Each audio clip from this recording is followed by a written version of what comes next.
দুই প্রকার নারীদের রোজা আল্লাহ কখনোই কবুল করবেন না। এরা সারা দিন না খেয়ে কষ্ট করে রোজা রাখবে, বিনিময়ে আল্লাহ পাক তাদেরকে কোনো প্রতিদান দিবেন না। মেয়েরা কিন্তু পুরুষের তুলনায় বেশি রোজা রাখে, মেয়েরা পুরুষের তুলনায় বেশি নামাজ পড়ে। ধর্মের দিক থেকে মেয়েরা কিন্তু পুরুষের দিক থেকে অনেক আগায় আছে, কিন্তু শুধুমাত্র সঠিক তরিকাটা না জানার কারণে, সামান্য ছোট্ট ছোট্ট ভুল হওয়ার কারণে তাদের সব আমলগুলো বরবাদ হয়ে যাচ্ছে। এজন্য নবী বুখারীর বর্ণনায় বলছেন, উরিতুন নার ফাইদা আকতারু আহলিহা নিসাউ ইয়াকফুর, আমি অধিকাংশ নারীদের স্থান দেখেছি জাহান্নামে, অধিকাংশ নারীরা জাহান্নামে চলে গেছে।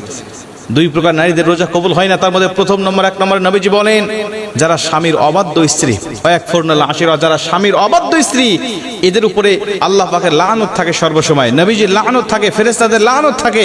এরা যত ইবাদত করুক, আল্লাহ কোনো ইবাদত তাদের কবুল করেন না।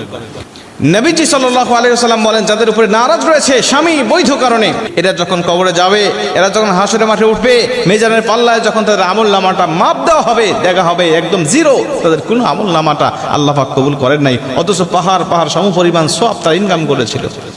স্বামীর অবাধ্য হওয়ার কারণে নবীজি সাল্লাল্লাহু আলাইহি ওয়াসাল্লাম বলছেন, কোনো স্বামী যদি স্ত্রীকে একান্তভাবে পেতে চায়, কিন্তু স্ত্রী যদি তার স্বামীর ডাকে সাড়া না দেয়, আল্লাহ পাক সারা রাত ফেরেশতারা তার উপরে লানত করতে থাকে, আল্লাহ পাক লানত করতে থাকে। এজন্য স্বামীর কথা শুনতে হবে। নবীজি বলছে স্বামীর গুরুত্ব কত বেশি যদি কোনো মেয়ে জানতো, আর আমি নবীজি যদি আল্লাহর পরে কাউকে সেজদা দেওয়া জায়েজ হতো, বলে দিতাম প্রতিটা স্ত্রীকে তার স্বামীকে যেন সেজদা দেয়।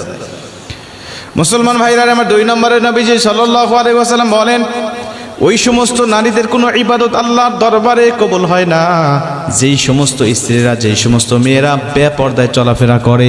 আজকে রমজান মাস, দেখবেন মার্কেটে চলে যাবেন, রাস্তাঘাটে বিভিন্ন জায়গায় শপিং মলে দেখতে পাবেন অধিকাংশ জায়গায় বেপর্দা নারীর সরাসরি। বেপর্দা নারী নিজে গুনাহ করে, তার দিকে যে পুরুষ তারায় তাকায় তারও অগণিত গুনাহ উঠতে থাকে।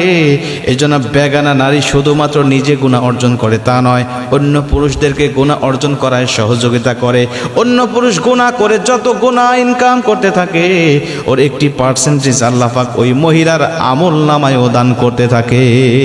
বেপর্দা নারী যারা, এদেরকে দেখে অন্য পুরুষের রোজা হালকা হবে, অন্য পুরুষের আমল নষ্ট হবে, অন্য পুরুষের চরিত্র নষ্ট হবে। আর ও বেপর্দায় চলার কারণে আল্লাহ পাক তার আমল নামাটাকেও ঘাটতি করে দিবেন, তাকেও গুনাহ দিবেন, আল্লাহ পাক তার স্থানটাকেও জাহান্নামে করে দিবেন।